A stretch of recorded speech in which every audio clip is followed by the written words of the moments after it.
Yay! Firstly, let me congratulate you on your book. Was writing a memoir one day always in the back of your mind? No, it never was. The funny thing, I'm a reader, but I never wrote anything. I never kept a diary. I didn't write a lot of letters except a thank you note. I did find one letter that I'd written home to my parents when I was young on the road that I was able to use for some details, but, I didn't have stuff collected.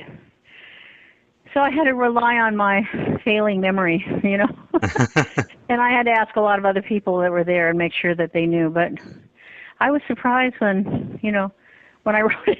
I was surprised at my own self. Was there a trigger point at some point that you decided the time was right to sit down and write your story? Well, 8 million people had approached me about a book, and they'd always approached me with the idea that they would write it, Yeah. And I wasn't interested in anything like that.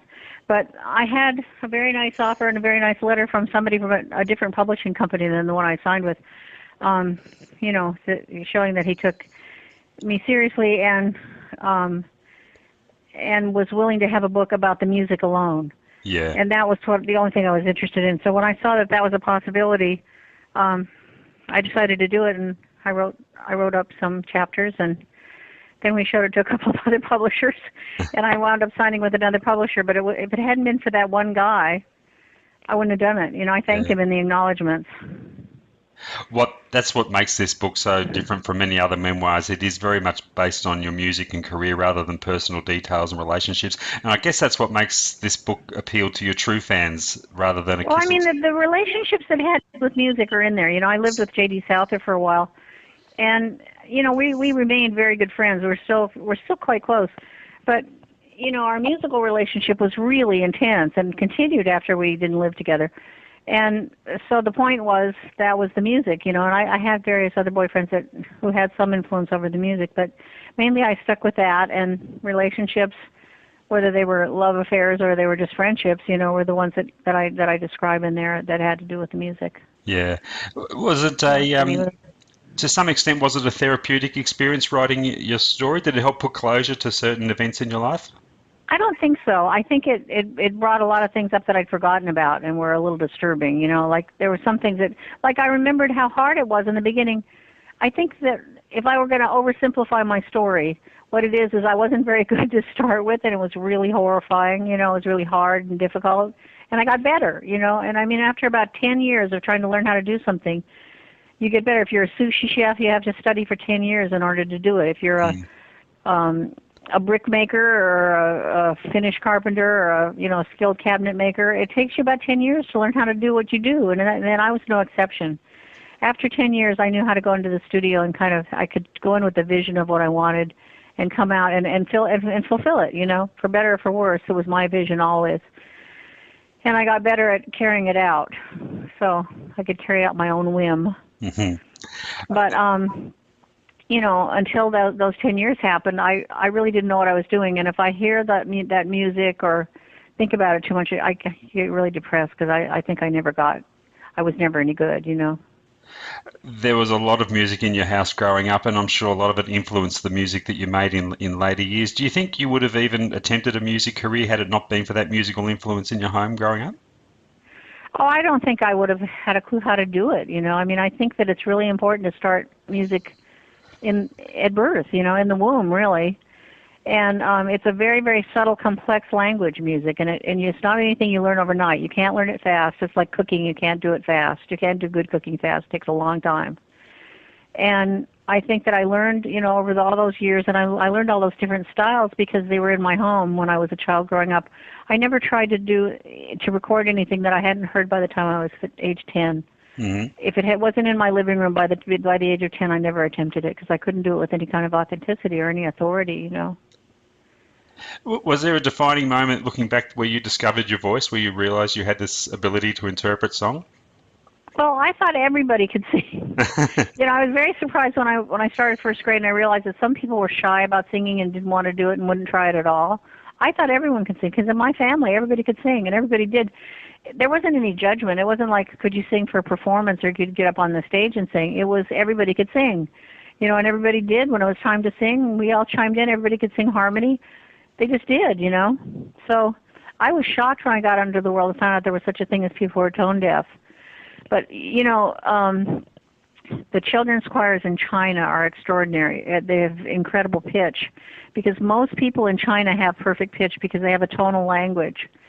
And any shade in the pitch of the language is going to affect the meaning tremendously. So you have to learn very early how to communicate. And we are raising over here in Western culture, we're raising children who are absolutely tone deaf. And being able to process sound is a tremendous amount gives you a tremendous amount in terms of rational thought and thought processing and decoding emotion, from other humans, picking up emotional signals. And so we're raising these children to not do their own singing. They just listen to music on screens. They listen to them on computer screens for the most part, which is a horrible way, or television, which is a terrible disservice to music. And they're not made to participate actively in the artistic process of either music or visual art or dance. They just delegate it to professionals. And so we have, when I sent my children to school, they would come home and they'd learn a Christmas carol at school or something like that, and they would sing it in a monotone. I go, wait a minute, that has a melody, goes like this. They go, no, that's the way we learned it. And I'd go to their school and I'd hear the children singing, and they'd be singing in a monotone. And so I was shocked, because my kids knew how to sing. They knew how to sing in tune. They were musical. They knew how to sing a melody. They could learn it really fast. So I took them out of that school, and I put them in a Steiner school, where they teach them from, very, very early on how to sing and dance and draw and paint. And their lives were much richer for it. You're more intelligent if you grow up knowing music. You're more intelligent if you know how to draw and paint. You're more intelligent if you know how to dance. If you know how to do things instead of just see things, you develop all kinds of just different neural connections, what I'm trying to say, neural connections, that make you a smarter person, have higher emotional intelligence and better powers to rational thought, and decoding abilities. Absolutely. Looking back, with your parents having such a love for music themselves, did that make it easier for you to tell them when you were leaving home for California to pursue a career in music? Well, nothing made it easy. I mean, they wanted me to finish school, and they were right, and have, some preparation for life in case the music thing didn't work out.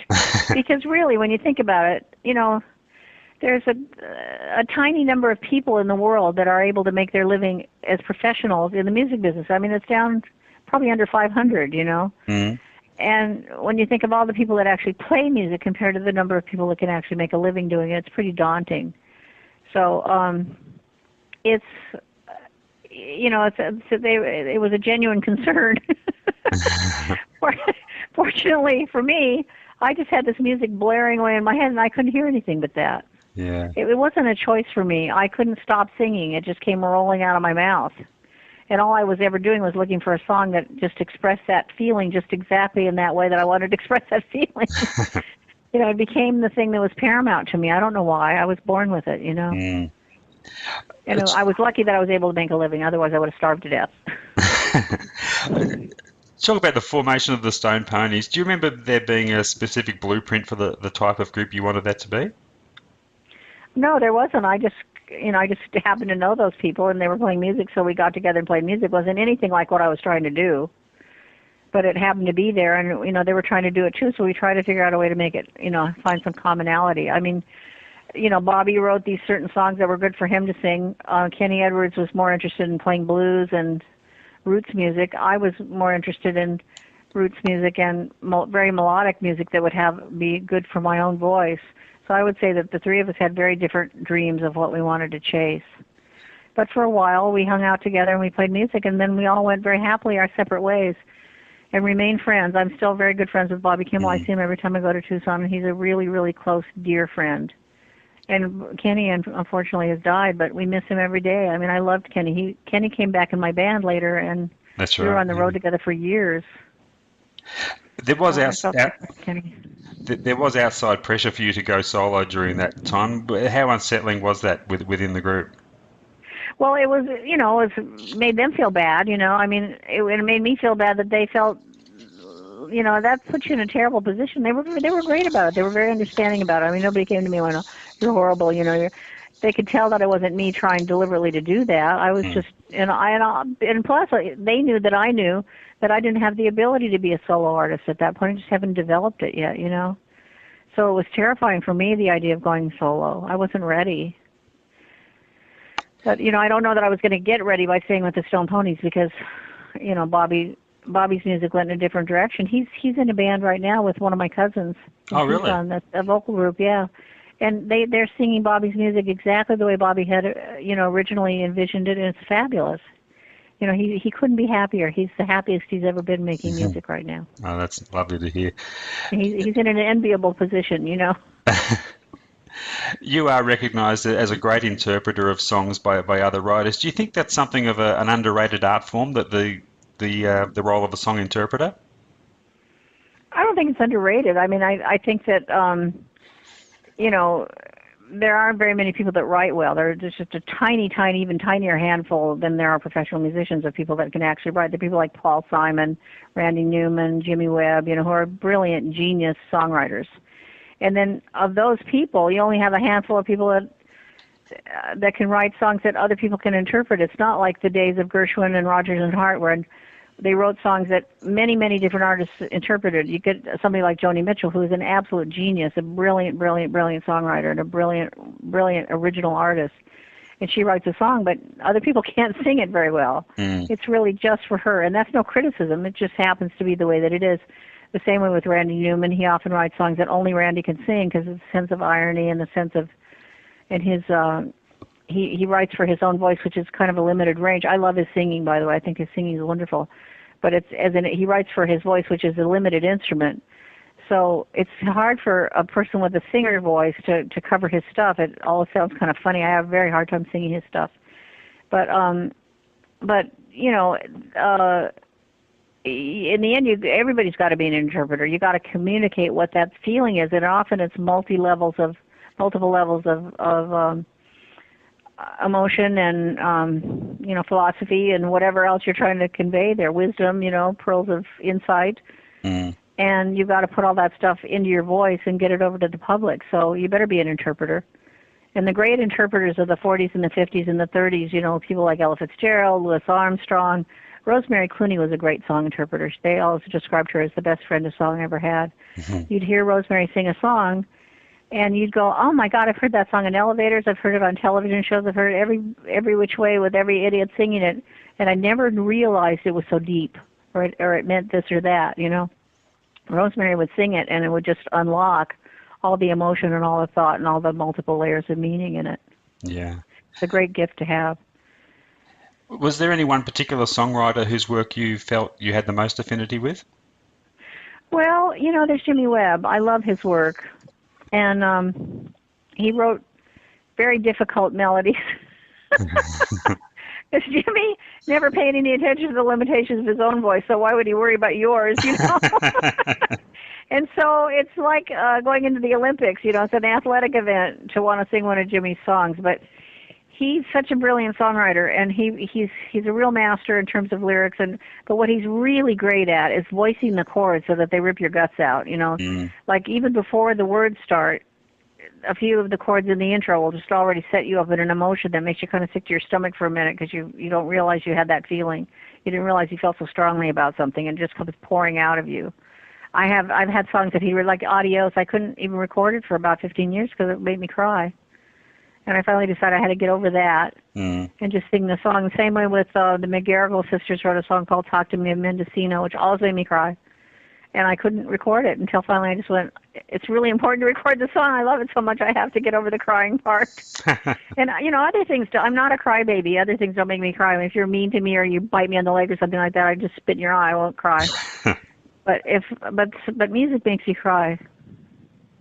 In the space of about 10 years, you went from playing clubs and acoustic-type venues to huge stadium and arena shows. And although the financial benefits would have been obvious, did it conflict with you in terms of how you felt music should be presented? Yeah, I just didn't think that was an appropriate space, not acoustically, not visually, to present music. I felt like it really was distracting both for the audience and the performers.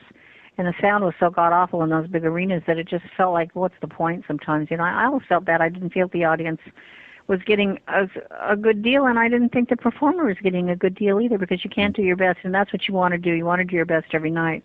So we'd rehearse in a compatible acoustic space, and things would sound really good. We'd get everything tuned up and sounding really wonderful. And it would be like jumping off a cliff into outer space, you know? You just go into one of those big arenas, and all of a sudden there's nothing to relate to. There's nothing to hold on to. You know, there's nothing you can cling to acoustically and build, you know, your music on. You just get through it. And that's always disappointing, because when you're rehearsing, you go, oh, wow, I like this part, I like that part, this sounds really cool, people might like this, you know. And when you get there, it's all thrown away. I believe you did suffer with stage fright a little bit during your time? Well, I have to say that I think everybody has stage fright. I mean, I think maybe anyone says they don't have stage fright, maybe they can't recognize it, or maybe they're just lying. I don't know. I mean, it's self-indulgent to go on about it too much, because I think everybody suffers from it, you know. I did suffer from stage fright. It never went away. But, you know, what I would count on is if the music was good enough, it would distract me from that. Mm. And, you know, after a little while, I'd get distracted into the music, and I'd be running a film in my brain about whatever the story was, and I just try to describe it with sound. So if I could get hooked into that film in my brain, you know, and supersede what my surroundings were, then I could get into the music, and then it was good. And then it didn't matter whether I was afraid or not. I just had to do that. Yeah. When you turned towards recording albums of jazz and pop standards, did the success of those albums surprise you? Did you have any expectations on how they'd be received? I didn't have any expectations. I don't think I ever gave it a thought. You know, again, it was a case of the music blaring in my head so loud. I mean, my manager said, you know, I said, I want to do these songs. They're so good. My manager said, this is a terrible idea. They won't succeed. No one likes them anymore. You know, he didn't have much of a relationship with those songs growing up in England. He was born to Buddy Holly. Mm. But that was Peter Asher. But to his credit, when he could see that his words were having absolutely no effect on me whatsoever, I was just off in a daze, you know, with George Gershwin and Rodgers and Hart and Nelson Riddle. You know, when he saw that I was determined to do it, he absolutely turned himself wrong side out to help me do it. And I'll be forever grateful to him. That's what makes the difference between a good manager and somebody that's just trying to make you do what they're doing. Because Peter always helped me carry out my whim, you know, and my whim, fortunately, was successful enough at the time so that it justified the times that it wasn't. You know, it worked, so that was good. And I was lucky that I ran into him, because he was a huge force of my career. He did me a tremendous amount of good. For sure. And did the success of those albums give you confidence to go to another genre again when you started recording the Latin material? I never thought of it. I mean, I know it sounds funny that people say, oh, you know, you're thinking that this is going to make any money. I never thought of it. It just didn't occur to me. I just thought this music is good music. Yeah. It's better than I'm getting, you know, from modern composers, for instance. You know, like the Mexican music especially. That, you know, the Mexicans are incredible songwriters. They're probably better than any other country in Latin America in terms of beautiful melody writing and great rhythm structure. You know, they're fantastic. So I wanted to record those songs. The songs that I learned as a child were way better in terms of world-class music than the songs that I was getting from, you know, contemporary composers. So I just decided I wanted to record it, and I went to work to learn it. Right. I had learned some of it when I was a child, but not to a professional level, so it was a lot of woodshedding and a lot of work to get that stuff up to professional speed. Right. So. And again, I just figured that if I liked it, somebody else would like it too. But I didn't think about it in terms of whether it was going to be successful. So they were very much a labour of love rather than a commercial venture. Oh, completely. Yeah. So looking back over your career, how do you think Linda Ronstadt and fame and fortune have got along? Do you think you coped with it well in the time? Well, I have to leave that up to other people. I mean, I stuck to the music. You know, I've never been a very public person. I don't know how I would have dealt with it if it were like it is now, you know, with people with cell phones and social media, you know, telling where everybody is all the time. There's like an eyeball on everybody all the time. That would drive me crazy. I stayed quiet. I stayed home. I didn't show up at galas or things like that were likely to be a lot of whoop-de-doo. Mm. And the people that I hung out with were based on musical relationships. You know, if I had business with them, I hung out with them. If not, I didn't hang around with other people because they were famous or anything like that. If they were good songwriters and they happened to be famous, I was going to get a song, fine. But I didn't go to hang out with somebody just because they were famous. They better have a good song in their pocket, or I didn't want to know about it, you know. Mhm. So unless I just wanted to be friends with somebody for the sake of friendship, you know, and that was another thing. Yeah. But I think it's not an easy position to be in, but I think that I don't think it defeated me. It didn't defeat what I was trying to do. Now, because of this book, you've been doing a lot of interviews recently, and a lot of them focused on your current battle with Parkinson's. Has that helped you in terms at all with dealing with it, being in a position to talk openly about it on a regular basis over the past few months? I'd like to say it made a difference, but it makes no difference whatsoever. I still get up in the morning and have the same struggle I have, you know. Yeah. It's not a very nice thing to have, but I've got it, and I have to learn from it, you know. And the busier I stay and the more involved I stay with music in the way that I can stay involved with it, which is I'm involved with a culture center here that teaches traditional Mexican music to children from an early age and teaches them really, really well, singing, dancing, playing instruments, and visual art. They do a brilliant, brilliant job. And I'm very involved with them, even though I can't sing, but I go to their rehearsals and I listen to them practice, and it keeps my hand in music, and I give advice where I can, you know. Yeah. No doubt you miss being able to sing, but now that you'll have obviously a lot more time on your hands. Is there another creative outlet you've always liked to try that you might look into now? Well, it's pretty hard to do because it's hard. You know, things that require a lot of manual dexterity are pretty hard to carry out. I just have to see. I mean, the music remains the best thing for me. When somebody asks me my opinion, I'm happy to give it. You know? I always have an opinion about it, and just hearing it or being, I can be part of it in the small part that I can be in this cultural center just by giving advice to other singers, or giving advice, recording advice, because they make records. And it's not a place that develops children for the idea of becoming performers, but they teach the children how to play and sing so well that they can perform if they want, and that's really great. And they also make records. They make videos over there. They learn how to do all that stuff too. Yeah. So that becomes part of my own creative outlet. Now you're currently up for induction into the Rock and Roll Hall of Fame. Now that you're retired from music, should you be inducted, will it mean a little more to you now than it might have had you still been in the middle of a recording and touring career? It's never been an issue for me. I never gave it one thought. No? None. Well, no, there's a lot of people with their fingers crossed hoping you get there anyway, even if it may not mean as lot to you. There are a lot of valid, worthy things that happen without my awareness or my notice. That doesn't mean that they're not important or they're not a good thing. It just means that there are a lot of things in the world and you can't attend to everything. Yeah. Will you be there, though, if you win induction? I don't travel now. Okay. And look, Linda, just before I let you go, if you could pinpoint one moment as your proudest moment in music, what would it be? The Mexican record. That was really hard to pull that off. It was hard both from an artistic point of view, or it was a huge amount of work that I had to do to get myself up to speed. Yeah. And it was hard to convince others to help me carry out that particular whim. And it was hard to have the confidence to know that I could get through to those audiences and that they would show up for that, and they did, and it worked out. And I mean, it was a huge effort. And I'm really, of everything I've ever sung, that's what it's most authentically who I am. Yeah.